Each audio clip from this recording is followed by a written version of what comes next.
એમની મહિમા કરવી, એમના ગુણોનું ગાન કરવું, આને કહેવાય શ્રાદ્ધ. શ્રાદ્ધ શબ્દ જ શ્રદ્ધાથી આવેલો છે. મને મારામાં શ્રદ્ધા હોય, મને મારા પરિવારમાં શ્રદ્ધા હોય, અને એનાથી વધારે જે પરિવારમાંથી ચાલ્યા ગયા છે એમનામાં શ્રદ્ધા હોય, અને બધાને આ ધરા પર મોકલનાર ભગવાનમાં શ્રદ્ધા હોય, એનું નામ જ શ્રાદ્ધ છે. માટે શ્રાદ્ધ એ બીજું કશું જ નથી. આપણા પૂર્વજોને નું સ્મરણ કરવું, એમના નિમિત્તે ક્યાંક દાન પુણ્ય કરવું. જ્યાં સુધી અમારો અનુભવ છે કે પિતૃઓને તૃપ્ત કરવા માટે, પિતૃઓને સંતુષ્ટ કરવા માટે આ કાર્ય વિશેષ કરવામાં આવે છે, અને 16 દિવસ એવી રીતે પસાર કરવામાં આવે જેમાં આપણા વડલાઓ, આપણા માતા પિતા, આપણા દાદા દાદી કે આપણા સગાઓ એ જ્યાં હોય ત્યાં સુખી રહે, શાંત રહે, તૃપ્ત થાય, સંતુષ્ટ થાય, અને એમને આશીર્વાદ આપણને પ્રાપ્ત થાય, તો આખું વર્ષ આપણો પરિવારને કોઈ તકલીફ પડે નહીં. મળ્યું છે એ જ્ઞાનનો પ્રસાદ હું બધા સુધી પહોંચાડું, અને માટે આ શ્રાદ્ધ એટલા માટે નક્કી કર્યું. આપણા ઋષિ મુનિઓ જાણતા હતા કે આવનારો સમય એ ખૂબ જ દુઃખનો છે, રોગોનો છે, મનુષ્યની હાલત આવી થવાની છે. જીવનના નિયમો, એમણે બતાવેલા જીવનના આદેશો, સવારે ઉઠવું વહેલા, આ તો આપણે બેન અમે તો 8 વાગે ઉઠીએ, એમાં શાંત હોય 8 વાગે ઉઠવાનું.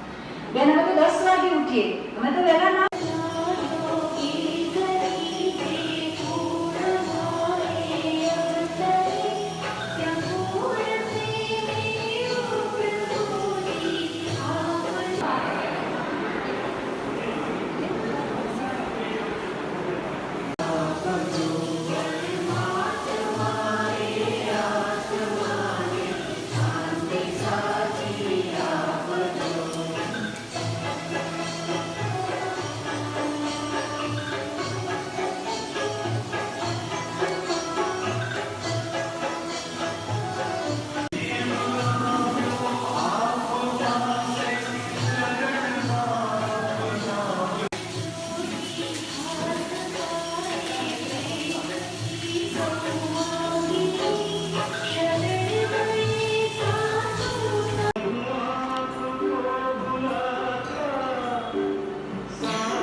ભલે 16 દિવસ શ્રાદ્ધના છે અને પછી નવરાત્રી આવે છે, પણ વાસ્તવમાં ઋષિ મુનિઓનું આવું કહેવું છે કે આ ભાદરવી પૂનમથી લઈ અને શરદ પૂનમ સુધી વધુમાં વધુ દૂધ અને દૂધની બનાવટોનો જ ઉપયોગ કરવો, જેમાં ખાટું, છાશ, દહીં. ક્યારે થાય?